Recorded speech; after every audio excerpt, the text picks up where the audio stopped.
All right, let's dive right into this explainer. Today, we're going to explore how one incredibly simple concept can completely manipulate time and reality in the English language. You know, we use words every single day, right? But very rarely do we actually stop to realize the absolute power they hold over how we construct our entire world. It's kind of wild when you think about it. So have you ever wondered how one tiny two-letter word can instantly rewrite the past, reshape the present, and project entirely new futures? I'm talking about the word if. See, grammar isn't just some list of dry rules you had to memorize back in school. It is literally a tool for reality bending and time travel. Honestly, when you master conditionals, you are essentially mastering the multiverse of the English language. So what exactly is it? At its core, a conditional sentence is just a grammatical structure featuring two distinct parts. You've got your if clause, which sets the condition, and your main clause, which delivers the result.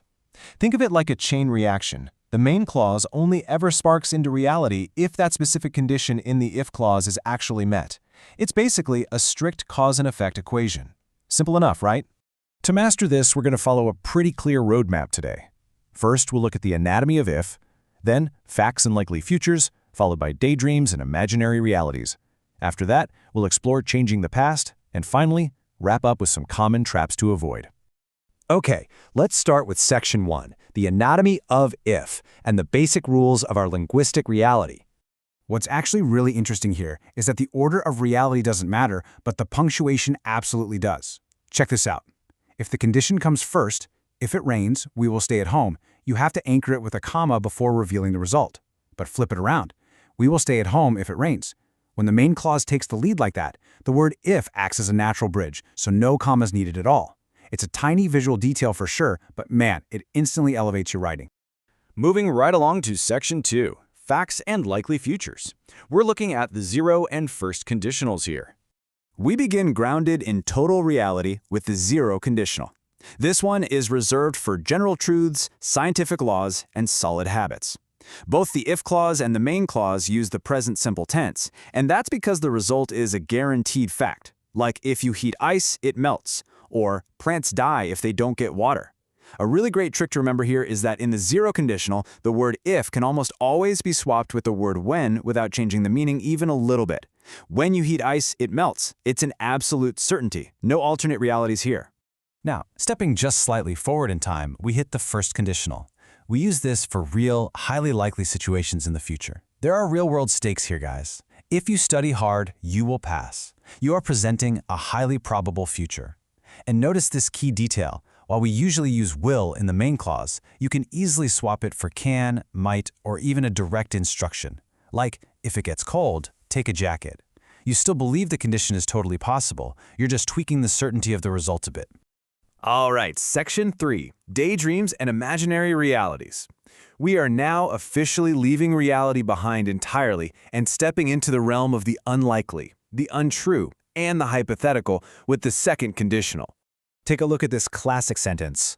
If I won the lottery, I would travel around the world.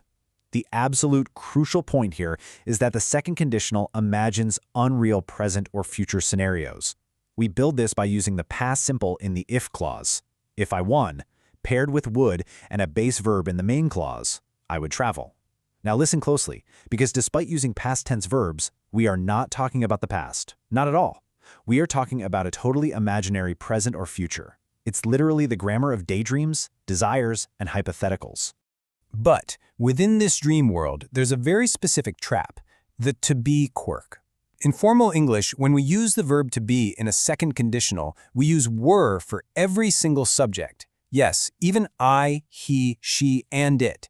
We say, if I were you, not if I was you.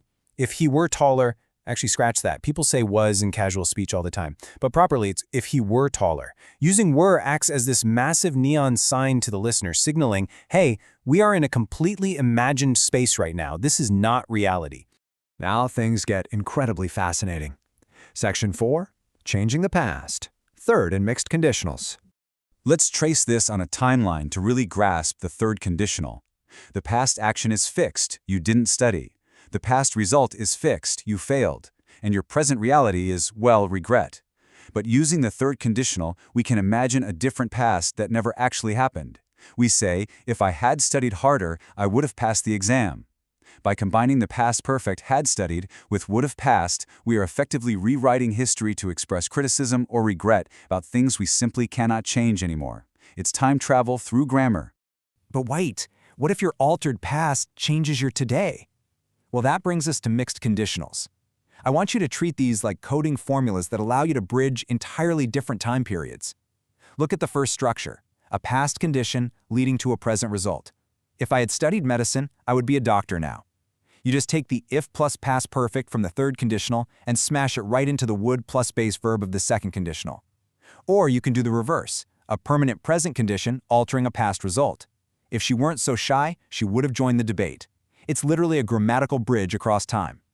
Let's map that out visually on a timeline so it perfectly clicks into place. So here's the reality. Your past decision was that you did not study medicine. Time passes, you pursue a totally different path. The present, unchangeable consequence is that you are not a doctor now.